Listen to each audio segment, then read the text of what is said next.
ส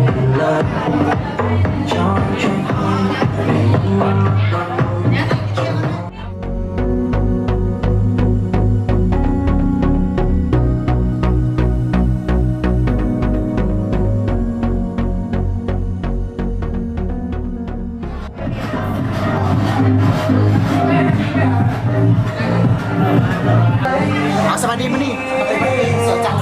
ล้ววันนี้เราลงไปมวนจันทร์ที่บอกบอกพรดอกไปอันนี้ก็บอกพรเขาแล้วก็นี่ก็เจ้าของเมืองเราเอาบอกพรที่เรียนอะไรเดียว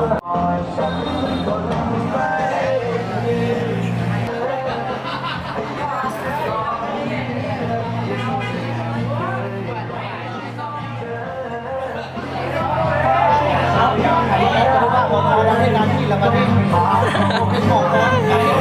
มาที่ต่อครับมีสำคัญตลอดพอดีมันเกิดเสียจันเนาะมาสาวมันเกิดสายเสียจันเลยเบิ้งจะละกองอาซายานสุเจ้ายิ่งง